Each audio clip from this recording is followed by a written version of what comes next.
I have a microphone now. I feel so professional.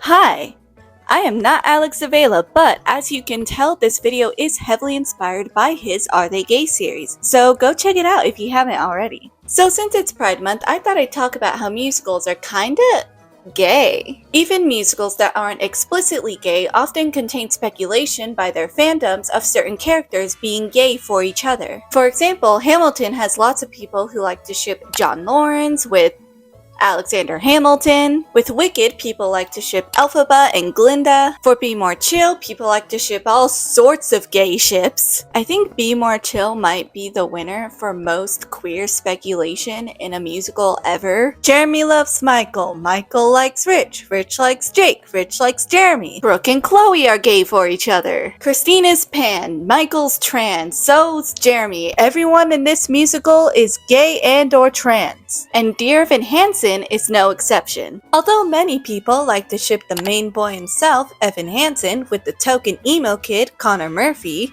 I personally don't really like that pairing because for most of the musical, Connor is dead.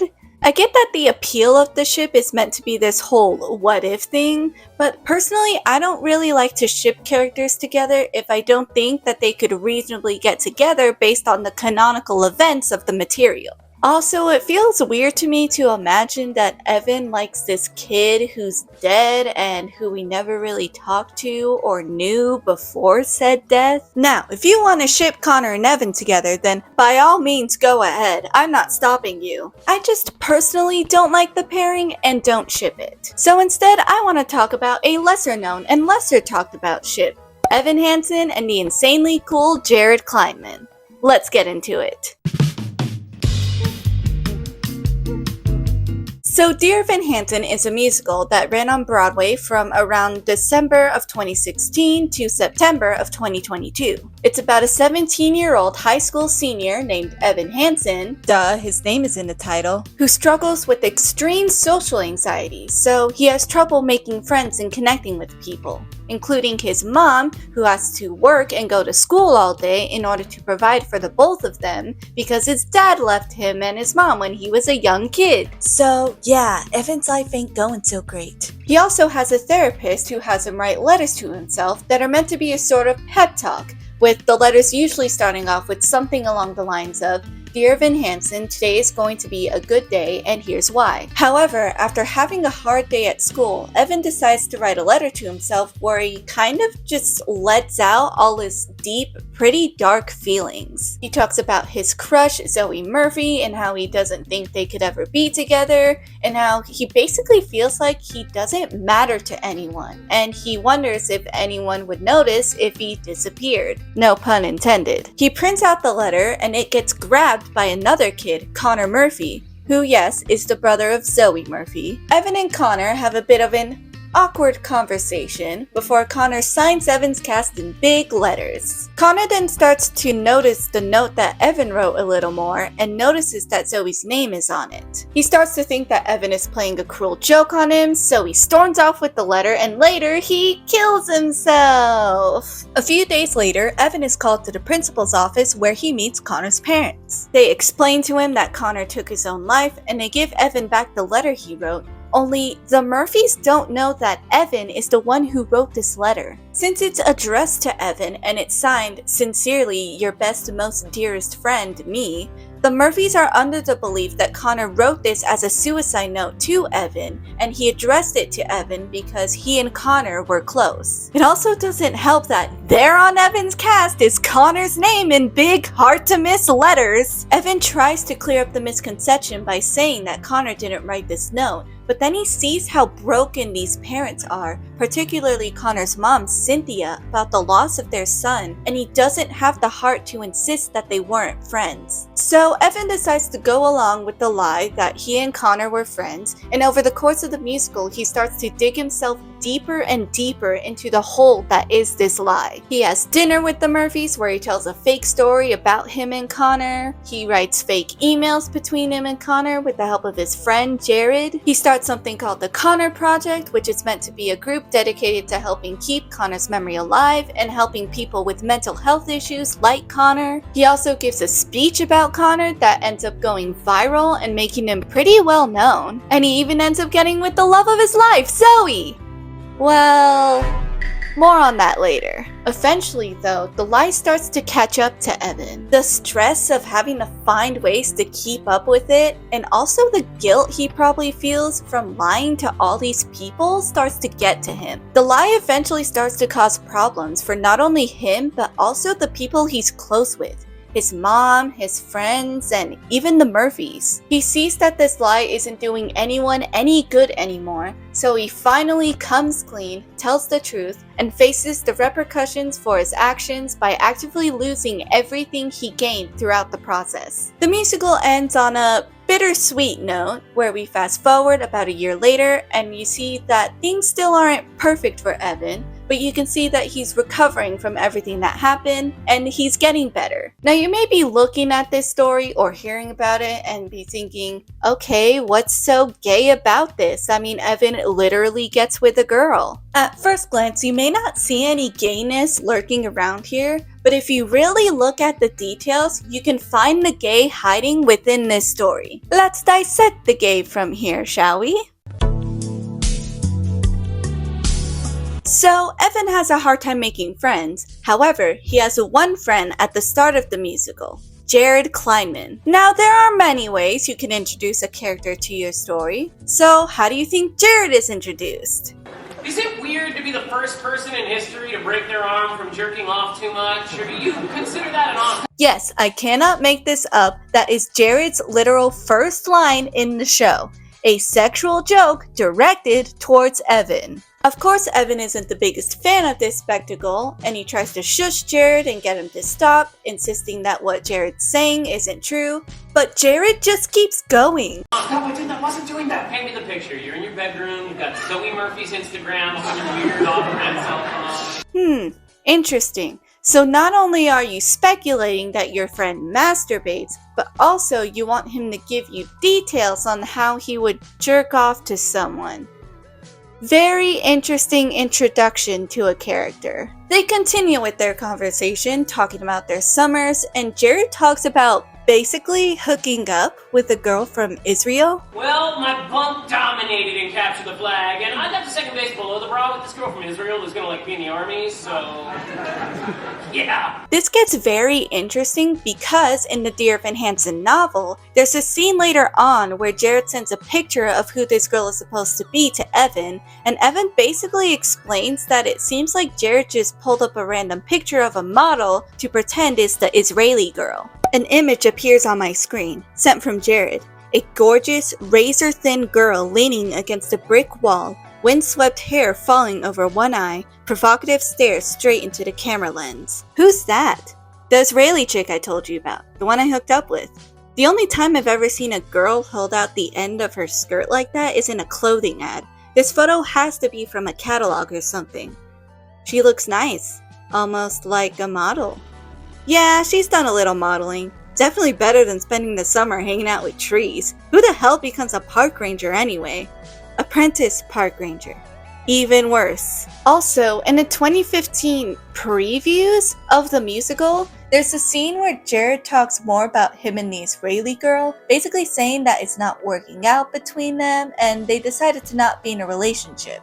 I mean, we had a great time together. We shared some incredible memories, and she's honestly an amazing person, but a long-distance relationship just doesn't make sense right now for either of us, and she's gonna be in the army, and obviously, I'm on yearbook. Sorry. You love, you learn, you know? Also, as much as I would like to not acknowledge the existence of the movie, it's important to note that in the movie, Jared is made canonically queer, and the Israeli girl is changed to a Brazilian guy. Also, I hooked up with this Brazilian dude who is literally a supermodel. Another thing that makes the movie version of the scene interesting is that Jared brags about getting a hot summer bod. I put on 13 pounds of pure muscle. Okay, Jared, go ahead and brag to your friend about how hot you got over the summer. Sure, We're only about a minute into the very first scene with these two, and there's already some very gay things going on here. However, there's one more thing we need to talk about. Evan asks Jared if he wants to sign his cast, saying it's because they're friends, which makes sense. It's probably something a friend would do if another friend broke a bone and had a cast. However, Jared refutes this by saying, We're family friends. That's like a whole different thing, and you know it. And he even rubs salt in the wound by adding on, Hey, tell my mom that I was nice to you, or else my parents won't pay for my car insurance. Now, Jared talks a lot here about not caring about Evan very much. Like, oh no, Evan, I don't care about him at all. No way. Friends? We're not even friends. We're family friends. Totally different thing. Nah, I just hang out with him for free car insurance. However, his actions later on seem to tell a different story. Jared acts like he doesn't care about Evan, but whenever Evan calls him for help,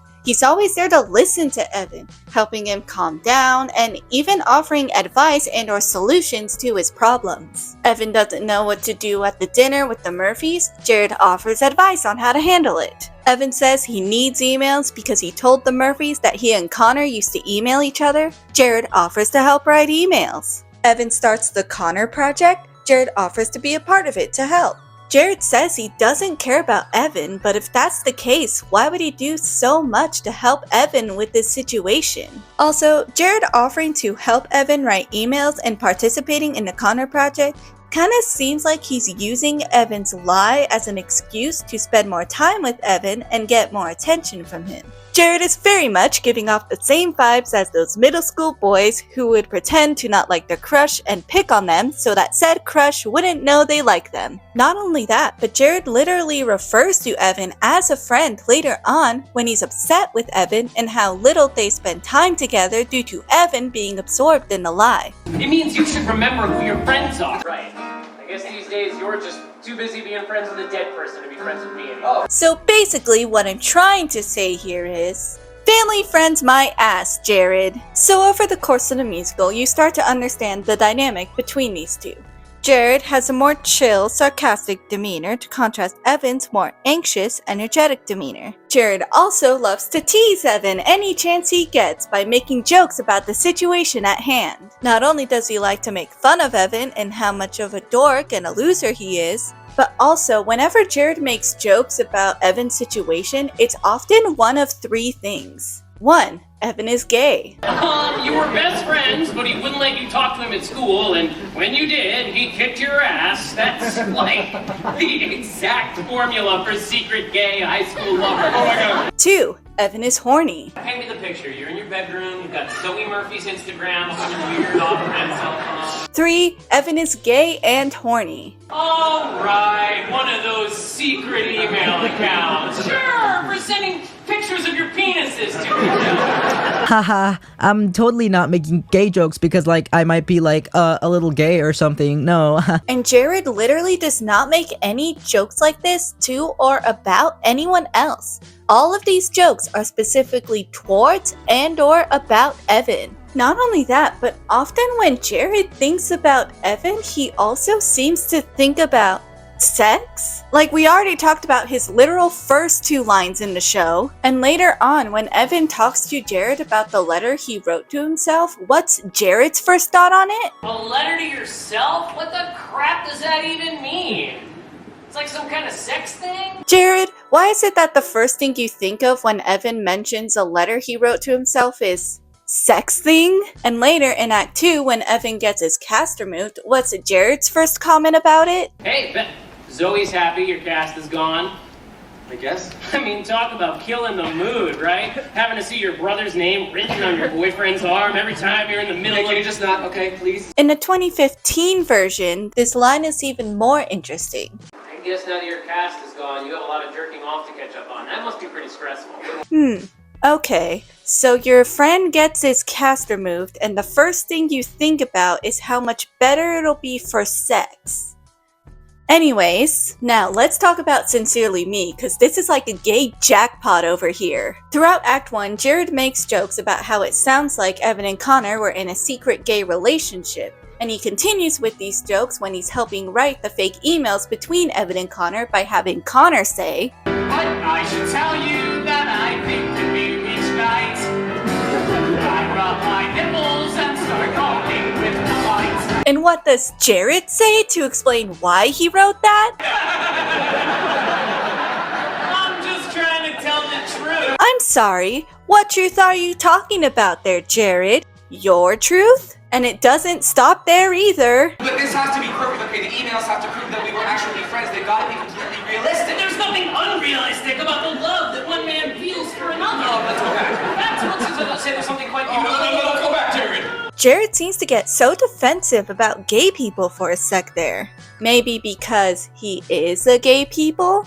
Also, in the 2015 version of Sincerely Me, Jared literally calls Evan adorable. You're adorable. And I haven't found footage of this, but there's a version of this line where Jared says, and I quote, "You are just as cute as a freaking button." There's also a line that seems to imply that Jared would cry at the sight of Evan crying and vice versa. Okay, you need to stop crying, because if you start crying, then I'm gonna start crying, and you're gonna start crying even if it's... The thing with Sincerely Me is a lot of people see this as a gay moment between Evan and Connor, or at the very least, a song that has gay vibes. A lot of people who have listened to the album without context of the full musical have said that they thought that the musical was about two gay lovers on a road trip or something similar, because Sincerely Me specifically threw them off. But the thing is, why is it so gay? It's because of Jared. Jared is, for the most part, the one who's writing as Connor throughout this song. Jared is using Connor as a form of projection. He even said it himself, like we talked about earlier. I'm just trying to tell the truth. Now, we've talked a lot about Jared so far, and it's about time we moved on to Evan. But before we do, there's two more things I need to talk about with this raging homosexual. First, his use of the word hetero in the 2015 version. You just want to spoon. I get it. It's very heterosexual. A part of this awesome friendship we have. The very, very hetero friendship we have. I just find this interesting because I don't know about you guys, but I feel like hetero just isn't a word that straight people typically use. Especially not in the years 2015 to 2017, which is when this show is meant to take place, and also when the show first started its run in New York and started gaining popularity. I also just thought Jared saying hetero is funny and wanted to point it out. Another thing that I think is important to point out is that multiple actors have basically confirmed that they think Jared has feelings for Evan. The ones I'm going to talk about today are Will Rowland, the originator of the role on Broadway, Jared Goldsmith, who played Jared on tour and on Broadway, and Nick Dodani, who played Jared for the Evan Hansen movie. First, Will Rowland. This is a quote from an interview my friend showed me. We haven't been able to find the source, but these are the quotes. Jared's participation in the deception by helping craft the fake emails is a way for him to get closer to Evan, Rowland argues, but the character can't admit even to himself that he craves this friendship. Jared gets his jollies making Evan feel bad, he says. Throughout the play, the opportunity presents itself for him to forge a real friendship with Evan, which he embraces as much as he knows how to, still sort of woefully inadequate. Rowland sees a bit of himself in Jared. They both enjoy feeling witty and smart, but there are clear distinctions between the two. I like to think that I'm a lot more sensitive than Jared is, and more aware of what I'm saying and what it means to people, he said. In Jared's case, he often hides his true desires behind this veneer of comedy. Teasing Evan is his way of asking Evan to be his friend and validate him, in a strange, roundabout, kind of sad way. I've also heard that Will Rowland has said that Jared does relate to unrequited love, and that the official Jared playlist has sarcastic or tongue-in-cheek songs about unrequited love. Now maybe this isn't solid evidence that Will Rowland thinks that Jared is in love with Evan, but it does give a slight hint at it. It's also important to note that Rowland may not have been legally allowed to state it, being an actor and all. Next, Nick Dodani. I think with Jared, the challenge is to balance his sarcastic dickishness with his love for Evan. You know, as much as he says they're just family friends and they're not real friends, like, they go way back. And he does care for Evan as much as he doesn't want to, and I think finding that balance is what's important. His love for Evan. Interesting word choice there. So, similar stuff to what we've discussed earlier. Now, Jared Goldsmith's is interesting, not just because this is a guy named Jared playing Jared, but also he put his thoughts into a video. Just Jared.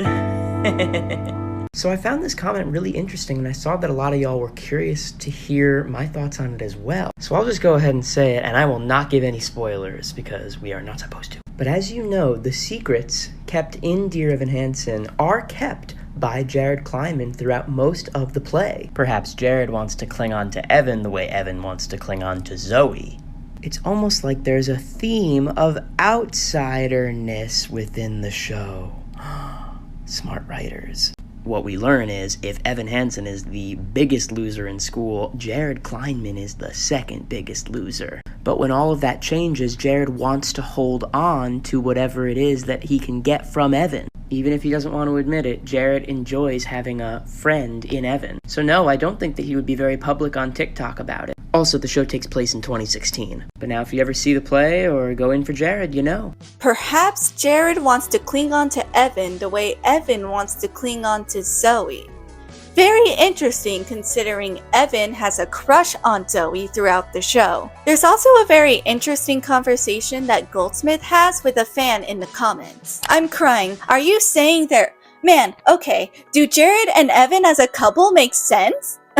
Nah, I just meant that Jared cares about holding on to Evan as a friend the way Evan does with Zoe as a girlfriend, though there are many fan theories. But like, do you see it? Could absolutely see it. I'm sure many actors who've played the part have used that. Thank you! OMG, OMG, I love you. Now, is it possible that I may be accidentally misinterpreting what these actors are saying? Sure, maybe. But I'll let those actors correct me if they see this video and think I'm misinterpreting their words. Also, again, as actors, they may not have been able to legally say anything. So with that out of the way, I think I've proven pretty thoroughly that Jared has feelings for Evan. But how does Evan feel about Jared? Does he see him as a friend? A family friend? Does he want to be more than friends? Now, he doesn't make any sexual jokes like Jared does, but he is Jared's main squeeze, and he's not afraid to bite back a little when Jared jabs at him. There seems to be a certain comfortability Evan has with Jared that he doesn't really have with anyone else. He's comfortable yelling at Jared and touching him, he lets Jared touch him, and this is something that Evan only lets people he's truly close with do. Also, in one of the 2015 audios, there's a moment where Evan sounds like he's happy to see Jared, almost as if he's relieved to see someone that he knows. Oh, hello. Hey, Jared. He's also very reliant on Jared throughout this whole predicament he got himself into. He calls Jared to vent to him about what's happening regarding the situation, and he looks to Jared for advice and help. Jared is also the only person Evan looks to for help in the situation. Jared is the only person who knows about the truth, and not only does Jared keep Evan's secret, he also seems to talk to other people about Evan and Connor to make sure that Evan is believed. Oh my god, Jared has been telling everyone about you and Connor, how close you guys were, how you were best friends. Protective boyfriend much? But back to Evan. In the novel, things get interesting regarding Evan's thoughts on Jared. Jared is a dick, but he's my dick. I mean, no, that's not what I mean. Not like that. I just mean that he's not the worst ever. He acts like he's the shit, but he's not totally convincing. His tortoiseshell glasses and beach bum shirts don't quite fit him right, and the oversized headphones he keeps around his neck aren't even plugged in. That being said, his whole look is far better than I can pull off. Jared is a dick, but he's my dick. Even if we ignore the wording Evan uses there, he's basically calling Jared his. For example, let's replace the word dick with jerk. Jared is a jerk, but he's my jerk. See what I mean? He also mentions about a paragraph above that he's changed in front of Jared. We're family friends, Jared says. That's a whole different thing and you know it. Is it? I played video games on Jared's basement couch. I've even changed out of my bathing suit in front of him. He's the one who informed me that it's not normal to wear your underwear under your bathing suit. Fine, we don't hang out like that anymore, and we only ever spent time together with our families around, but those memories still count for something, right? A family friend is still a friend, technically. Which brings me to another point, which is that Jared may say that he doesn't see Evan as a friend, but Evan sure seems to see Jared as one. He calls Jared a friend unless provoked by Jared, and he seems a little disappointed when Jared calls them just family friends. He also seems to trust Jared and his advice and his opinions a lot. Jared advises Evan to nod and confirm whatever the Murphys say at the dinner, and Evan follows that advice to a T. Jared tells Evan he has no hope with Zoe because of one mistake, and Evan believes him. Why don't you talk to Zoe? I can't talk to Zoe. I already ruined everything with Zoe. Now, maybe this is just an anxiety thing for Evan because honestly, I think I would also feel at least a little bit the same way no matter who said that to me. But at the same time, it does show that Evan really trusts Jared's opinion. The novel also makes a point to show Evan's reliance on Jared. If I could just talk to someone. I've been stuck with my own thoughts for 2 straight days now. Dr. Sherman was no help, and even if my mom were home, I couldn't confide in her about this. I mentally flipped through the, very short, list of people I could possibly turn to in my hour of need. There's really only one name that fits the bill. Jared Kleinman may laugh at the Holocaust, but on the plus side, at least you never have to guess how he's feeling. I could use a dose of his unfiltered honesty. I message him and explain what happened with Connor. There's also another moment in the book where Evan's invited to Connor's wake. Jared tells him not to go, but Evan goes anyway and later regrets it, basically saying he should have listened to Jared. Unfortunately, the park ranger handbook makes no mentions of how to survive the jungle of high school, or how to not make a bad situation worse. For help with that, I've looked instead to Jared for advice. As terrible as that decision might prove to be, if I had just listened to him in the first place, I never would have gone to Connor's wake, and I never would have been invited to tonight's dinner. There's not as much evidence of Evan having feelings for Jared as there is of Jared having feelings for Evan, mostly because Evan spends most of his romantic pursuit on Zoe. Which, by the way, I'm sure there has been and will continue to be the argument of, Evan can't be gay because he crushes on and dates a girl. As if bisexuals don't exist. As if compat isn't a thing. And to those arguments I say, if you fully believe that Evan is 100% a heterosexual, and Evan and Jared are nothing more than good buddies, old pals, then fine. You're perfectly allowed to think that, and I won't stop you. However, that also means that you can't stop me from thinking otherwise. Basically, agree to disagree. So we can't talk about Kleinson without talking about their unfortunate downfall, which all starts with Evan and Zoe. Evan does have a crush on Zoe, and even dates her for a little while. How do you think Jared feels about this? If you guessed jealousy, you are 100% correct. He makes a fair amount of comments about Evan and Zoe throughout the show, often teasing Evan for liking Zoe. Paint me the picture. You're in your bedroom, you've got Zoe Murphy's Instagram, a bunch of weird off-brand cell phones. My sister's hot. What the hell? My bad. I can't believe you tried to kiss Zoe Murphy on her brother's bed after he died. Hey, at least it was fun while it lasted. You got to have some quality time with your fake family and snuggle with Zoe Murphy. Hey, Zoe's happy your cast is gone. I guess. I mean, talk about killing the mood, right? Having to see your brother's name written on your boyfriend's arm every time you're in the middle Hey, of... can you just not, okay, please? Did you mention to Zoe that you've been creepily obsessed with her since 6th grade? That's a fun fact for the Murphys. Now at first things get a little rough between the heteros as Evan impulsively kisses Zoe, which Zoe obviously does not take very well. When Evan talks about this with Jared basically tells him that everything between Evan and Zoe is over, all because of this one mistake. Are you kidding? After last night, you can never walk into that house again. Are you kidding? After last night, after she tells her parents that you tried to violate her face, you can never walk into that house again. Well, I'll bring them more emails. They think you're a sex criminal. They don't want more emails from a sex criminal. Now he's not completely wrong, it definitely wasn't the best thing for Evan to do. However, it seems like Jared is really trying to push Evan to give up on Zoe because of this one screw up. Not only that, but when Evan and Zoe start dating and Jared catches Evan and Zoe kissing, he can't even look at it. And then he pushes it even further after by saying, Look at you. Helping the Murphys. Jared is screaming jealousy, and it only gets worse after Evan and Zoe start dating. Now, I don't think that Jared is just resentful over Evan and Zoe's relationship, but he's also resentful over the fact that Evan is so caught up in this lie that he just doesn't want to spend as much time with him. Jared tries to invite Evan to hang out multiple times, and every time he's basically rejected, he seems to get kind of bitter about it. I mean, to be fair, Evan is kind of just using Jared at this point, so I can understand his frustration. It gets to the point where Evan and Jared have a pretty heated argument over everything, where they let out all their insecurities and resentment towards each other. I think it's hilarious. I think everyone would probably think it's hilarious. What is that supposed to mean? It means you should remember who your friends I are. thought the only reason that you even talk to me is because of your car insurance. So Maybe the only reason you talk to me, Jared, is because you don't have any other friends. I could tell everyone everything. Wait, you go ahead, do that! Tell everyone, now you helped write emails pretending to be a kid who killed himself! Fuck you, Evan! Asshole! It ends with Jared getting so upset that he yells at Evan to go fuck himself like a helpless, heartbroken little kid. Jared leaves and Evan stands there, assaulted from all directions, unable to escape.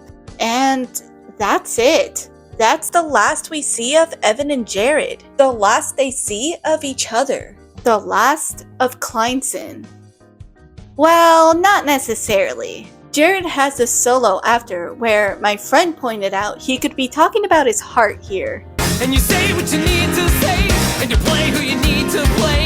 And if somebody's in your way, crush them and leave them behind. If my heart has to break, so does yours. But other than that, that's really it. That can't be it. Where's the rest of it? That's the end of Evan and Jared's story. Our story can't just end like this. No resolution. We need some kind of resolution. No other scenes with them. No scene of them talking things out and apologizing. Nothing. You get nothing! You lose! Good day, sir! So yeah, this is one of my main issues with Kleinson and kind of Dear Evan Hansen as a whole. The ending kind of gives me mixed feelings. I like how it breaks from the stereotypical good ending where the protagonist gets everything they want. Like, Evan still lost everything. He didn't get the girl, he barely reconnected with his mom last we saw him. He still has to deal with the guilt of everything he did, and his mental health problems aren't just gonna disappear, no pun intended, again. But you still get satisfaction by seeing that he's doing better and he's recovering from everything that happened that past year. However, what I don't like about the ending is that there's still some strings left untied. He has a conversation with Zoe, but he doesn't talk with the other Murphys or his mom or his friends, Alana and Jared. Now, since he had a talk with Zoe, sure, maybe he doesn't need another conversation with the other Murphys. He already had a talk with his mom, and we see he's presumably making things up with her, so fine, okay. Alana, yeah, sure, maybe we could use a conversation where they talk things out, especially after Alana posts Evan's note without permission. But also, I don't really care about Alana too much, therefore, I don't mind there not being another interaction between them. But Jared? You're really going to leave this as the last time we ever see these two together? How can you just leave us with this? I want to see a scene where Evan and Jared talk about their feelings. One where, after taking some time and reflecting, they both realize they messed up in their friendship and apologize to each other.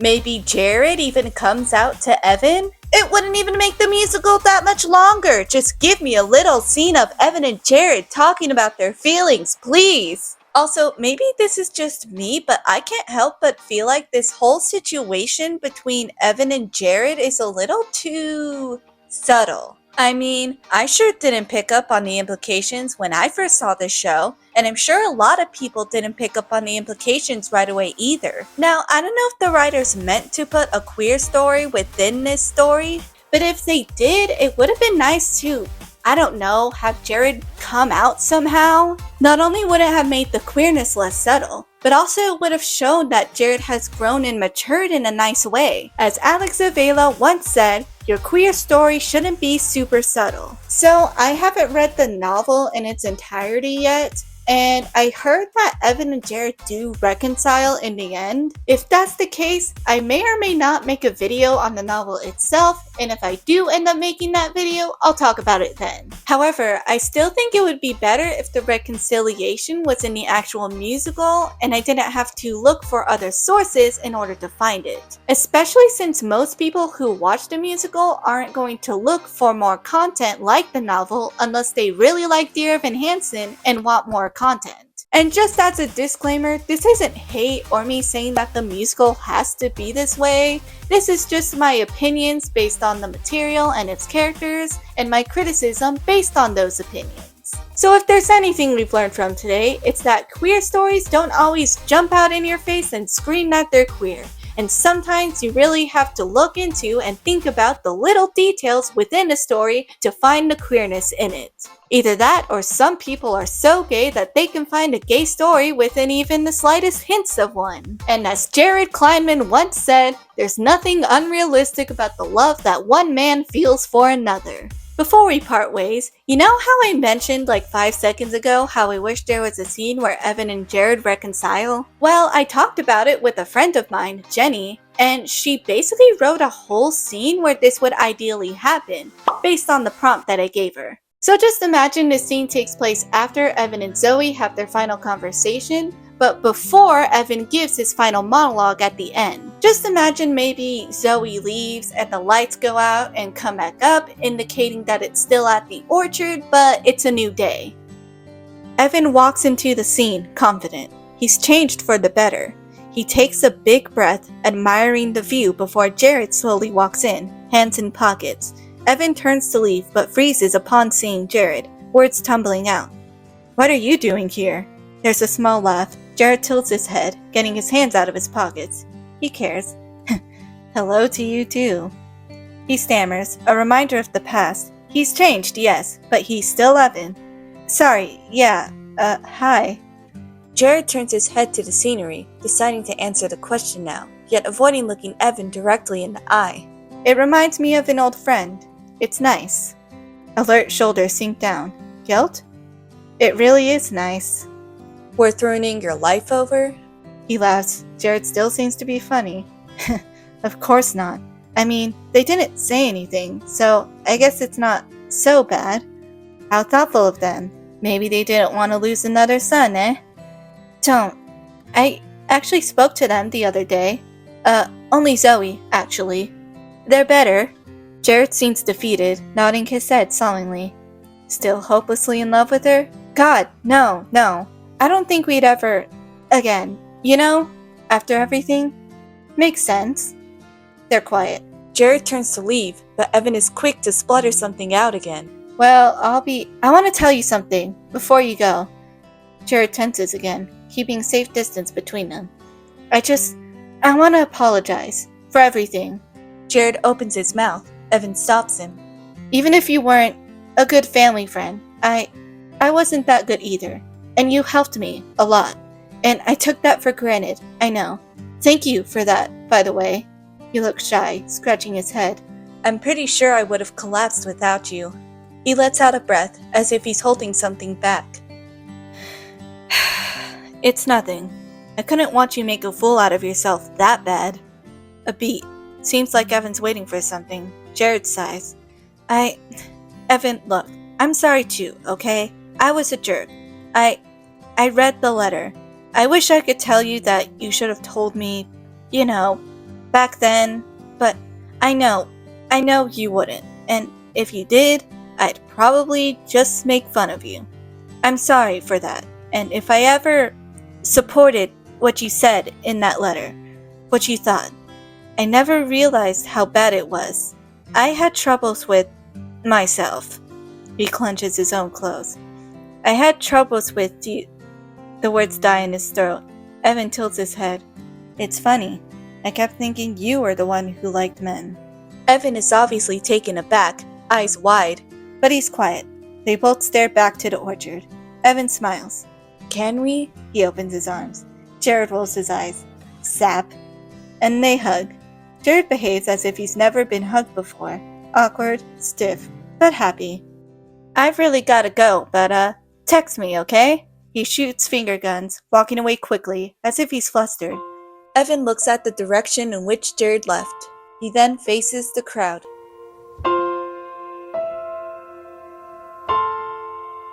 Dear Evan Hansen?